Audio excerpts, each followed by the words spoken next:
Yo, what is going on, guys? Bexio back, and today we've got more Bitcoin talk. There's even more news coming out about Amazon and what they're doing with Bitcoin and stuff.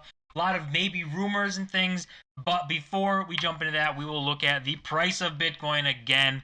This is the daily chart, and we have 6 green candles in a row. It's been a long time since we have that many green candles in a row and smashing through these resistant lines like they're nothing. Right now, coming up on this one around like 34.5, 34.6 is where this next bigger resistance is going to come from. But hopefully we keep up this momentum going straight up. It's not going to be straight up. We all know that. There's going to be some sort of red days and stuff, but don't allow that to happen. But um, this is a much better look here, seeing going through these levels than obviously when we were fighting around them, falling through them, and retesting. But not what the main point of this video is going to be about. But right before we hop back into this Amazon talks, and there's so much Amazon news, there is this tweet from Bitcoin Archive talking about One River Asset Management has filed with the SEC for carbon neutral Bitcoin ETF. And then on top of that, One River holds plus $600 million worth of Bitcoin and has the backing of billionaire Alan Howard. I don't know who that is, but they hold Bitcoin $600 million worth. They've got to be like an asset management type of like firm, and they want a Bitcoin ETF just like everyone else. Everyone wants this Bitcoin ETF, and you can even see, we'll point this out, this tweet right here talking about One River is advised by a previous SEC chair, Jay Clayton, who rejected every Bitcoin ETF application. Clayton now supports a Bitcoin ETF. So hopefully we're seeing more of these figures who were in the SEC, who are advising these other companies who might know something that's going on, kind of thinking like a Bitcoin ETF is something that's going to happen or on the horizon, and that would greatly impact the price of Bitcoin. Obviously, an ETF would give people the ability to go straight into Bitcoin without actually needing to own that Bitcoin themselves. So it would defeat the purpose of what Bitcoin really means for like an individual level, but for an institutional level, it would be a lot easier for them to get involved in this space as a whole. And then we've got these couple of tweets here about articles and things that are happening with Amazon here. And you see it's happening, the new era. Amazon says it's exploring cryptocurrency payments. Obviously, we've said before that they were hiring a digital currency and blockchain product lead, but it doesn't stop there. It's Amazon readying to accept Bitcoin, Ethereum, Cardano, and Bitcoin Cash, according to Insider. So this is more rumor type news. An insider, who knows how exactly truthful it is, but apparently they got Bitcoin, Ethereum, Cardano, and Bitcoin Cash. I don't see like Cardano being one that's like a transactional type thing. Even like Ethereum is more of like a block or like a utility blockchain and stuff like that. But they can definitely accept them. The only one here is Bitcoin Cash. Like, come on, we're over this. Bitcoin Cash is done, dead, been dead for a long time. It's done. Like, don't even give it the light of day.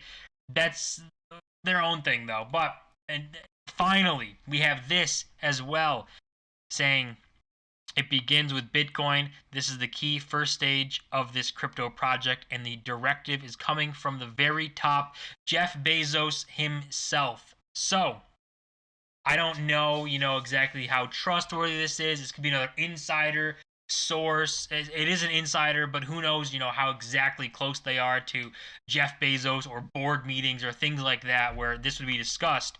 But this would be absolutely massive for Bitcoin. Obviously, getting Amazon to start using it, that would just expose it to the entire Amazon ecosystem. Everyone that uses Amazon would have the choice to pay in Bitcoin. I wouldn't say go out and spend your Bitcoin with Amazon. And there are people who worry about like Amazon hoarding Bitcoin, and like using it to, everyone pays in Bitcoin and then they just hoard the Bitcoin. But who knows exactly where everything will go. But this will definitely increase adoption, exposure, and get everyone more interested into Bitcoin, more interested into crypto in general. And it's going to be an all-around good thing for crypto and Bitcoin in general. And here we've got a couple charts that we can look at to see what the price of Bitcoin might be doing. This one, obviously, if the pattern in late 2019 repeats itself, could see $134,000 Bitcoin in December this year. This is this chart right here, like just copying and pasting what's circled in here over here. And it is interesting to see like this collapse here, very like similar. It lines up, very similarly to what happened there. And you see this blast off here. So we could be seeing that.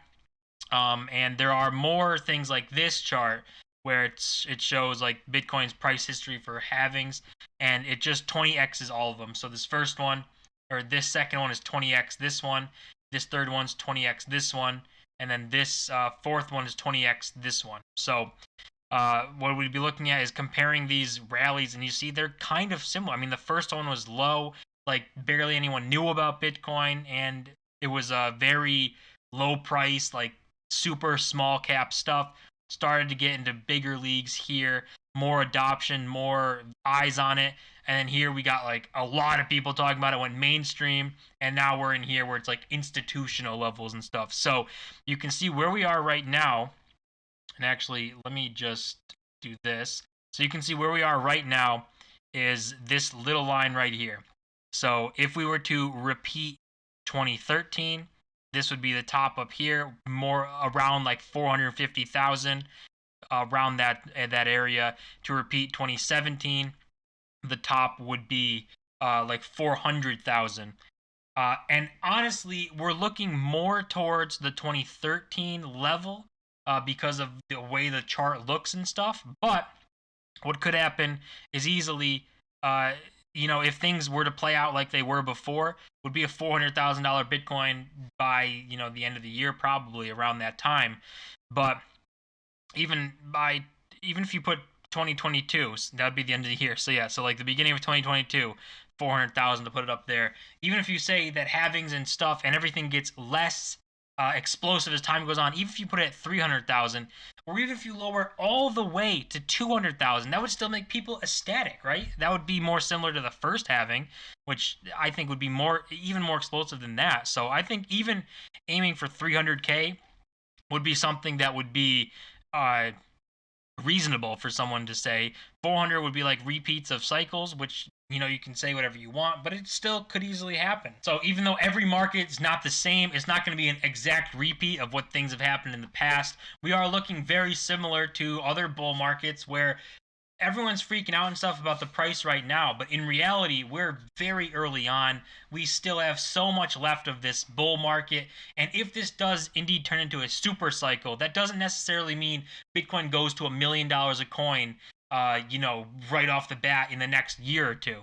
That could mean that Bitcoin goes to 100,000, 200, 300, 400,000 without coming back down. Like if it went to 400,000, it doesn't have to come back down to 100,000 in like what would be a traditional bear market. If we're in a super cycle, it could be that we hit 400,000 and come down to 350, 300,000, then going back up and leveling off.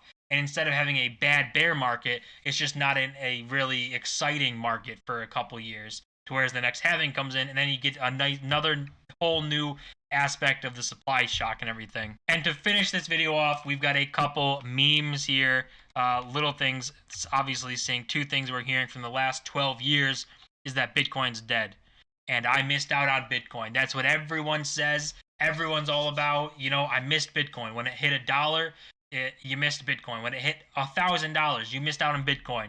When it hit 10,000, you missed out. 20,000, you missed out. 30, 40, 50, 60, you missed out. It's always going to say you've missed out on Bitcoin. And the reality is you haven't missed out on anything. This is still the absolute very beginning of something. And Bitcoin is on a trajectory fundamentally and on chain that is looking absolutely great. So if you can ignore the price and just see what Bitcoin's doing, it'd be a lot easier to hold Bitcoin. And then obviously we've got this right here. Bitcoin fixes this. $100 today compared to what $100 was 70 years ago. Your savings is constantly being devalued. Money is constantly being devalued every single year. That's a guarantee. The target inflation is 2%. It could be more than that. Assets could be more than that, meaning you have less money to buy houses, to buy stocks, to buy wealth building tools. And that's just how money works. And fiat money that's not backed by anything works. But with Bitcoin, it's 20 million Bitcoin. That's capped. That's it. Nobody can change that. So your Bitcoin does not get less valuable as time goes on because there's a cap to it. And someone can't just say, well, we're going to print 1 trillion Bitcoin today, like they did with, a pandemic and stuff, where they just decided to print trillions of dollars. But guys, that's going to do it for this video. Little just talks about Bitcoin. A lot of Amazon news, which is interesting to see. We'll see if this plays out, or if this is just rumors and whatnot. But as always, guys, don't forget to smash that like button and subscribe. We're on the road to 1,000 subscribers. See you guys in my next video.